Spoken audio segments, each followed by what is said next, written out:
সংবাদে আপনাকে স্বাগতম। শুরুতেই সংবাদ শিরোনাম, এরপর বিস্তারিত। কুয়েতে মার্কিন ঘাঁটিতে ইরানের ড্রোন হামলা। ইউক্রেনের ড্রোন হামলায় রাশিয়ার জ্বালানি স্থাপনায় ভয়াবহ আগুন। মরক্কো সীমান্তে অভিবাসী নিহতের সংখ্যা বেড়ে 18। পাকিস্তানে কয়লা খনিতে বিস্ফোরণে নিহত 34। আপনি যদি মুসলিমদের পাশে থাকতে চান তাহলে ভিডিওতে লাইক করে চ্যানেলটি অবশ্যই সাবস্ক্রাইব করে দিবেন। এখন বিস্তারিত। কুয়েতে মার্কিন ঘাঁটিতে ইরানের ড্রোন হামলা। কুয়েতের আহমেদ আল জাবের বিমান ঘাঁটিতে অবস্থিত যুক্তরাষ্ট্রের গুরুত্বপূর্ণ সামরিক স্থাপনায় ড্রোন হামলা চালিয়েছে ইরান, এমনটাই দাবি করেছে দেশটির সেনাবাহিনী। এক প্রতিবেদনে এই তথ্য জানিয়েছে বার্তা সংস্থা আনাদোলু। শুক্রবার 31 জুলাই এক বিবৃতিতে ইরানের সেনাবাহিনী জানায়, বিস্ফোরক বোঝাই ড্রোন দিয়ে ঘাঁটির যুদ্ধবিমান রাখার হ্যাঙ্গার, স্যাটেলাইট যোগাযোগ ব্যবস্থা এবং সরঞ্জাম সংরক্ষণাগার লক্ষ্য করে হামলা চালানো হয়েছে। ইউক্রেনের ড্রোন হামলায় রাশিয়ার জ্বালানি স্থাপনায় ভয়াবহ আগুন। রাশিয়ার ভলগোগ্রাদ অঞ্চলে ড্রোন হামলায় একটি জ্বালানি স্থাপনা ও কয়েকটি গুদামে আগুন ধরে যায়। এতে অন্তত 5 জন আহত হয়েছেন বলে জানিয়েছেন ওই অঞ্চলের গভর্নর আন্দ্রেই বোচারভ। তবে আক্রান্ত স্থাপনাগুলোর বিষয়ে বিস্তারিত কিছুই জানাননি তিনি। শুক্রবার 31 জুলাই এই ড্রোন হামলা চালায় ইউক্রেন।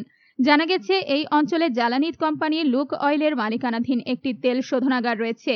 টেলিগ্রামে দেওয়া এক বার্তায় বোচারভ আরও জানান, হামলার পর আহত 5 জন চিকিৎসকদের শরণাপন্ন হয়েছেন।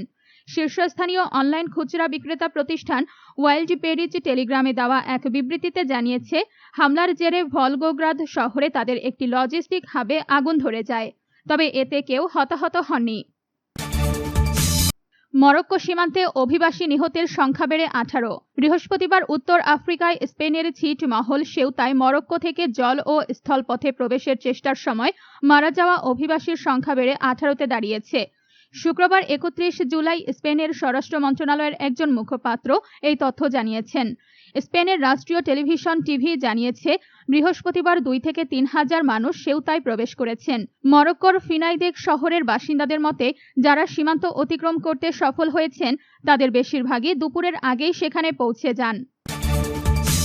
পাকিস্তানে কয়লা খনিতে বিস্ফোরণে নিহত 34। পাকিস্তানের বেলুচিস্তান প্রদেশের কোয়েটার সোরাঙ্গে এলাকার কয়লা খনিতে ভয়াবহ বিস্ফোরণে কমপক্ষে 34 জন শ্রমিক নিহত হয়েছে। ধসে পড়া খনির ভেতরে এখনও আটকে পড়াদের উদ্ধারের সময়ের সঙ্গে পাল্লা দিয়ে কাজ করছেন উদ্ধারকর্মীরা। প্রাদেশিক দুর্যোগ ব্যবস্থাপনা কর্তৃপক্ষ PTMA জানিয়েছে, উদ্ধারকারীরা ধসে পড়া খনি থেকে আরও 8টি মরদেহ উদ্ধার করেছেন। এখনও কয়েকজন শ্রমিক খনির ভেতরে আটকে থাকতে পারেন বলে আশঙ্কা করা হচ্ছে। PTMA জানিয়েছে, প্রাদেশিক দুর্যোগ ব্যবস্থাপনা কর্তৃপক্ষ, উদ্ধারকারী সংস্থা, খনি ও খনিজ সম্পদ বিভাগ এবং সংশ্লিষ্ট অন্যান্য সংস্থার সদস্যরা যৌথভাবে দিন-রাত উদ্ধার অভিযান চালিয়ে যাচ্ছেন। ধসে পড়া অংশের ধ্বংসস্তূপ সরাতে ভারী যন্ত্রপাতি ও বিশেষায়িত সরঞ্জাম ব্যবহার করা হচ্ছে, যাতে আটকে পড়া শ্রমিকদের কাছে পৌঁছানো যায়। কর্তৃপক্ষ জানিয়েছে, খনিতে আটকে থাকা প্রত্যেক শ্রমিককে উদ্ধার না করা পর্যন্ত অভিযান চালিয়ে যাওয়া হবে।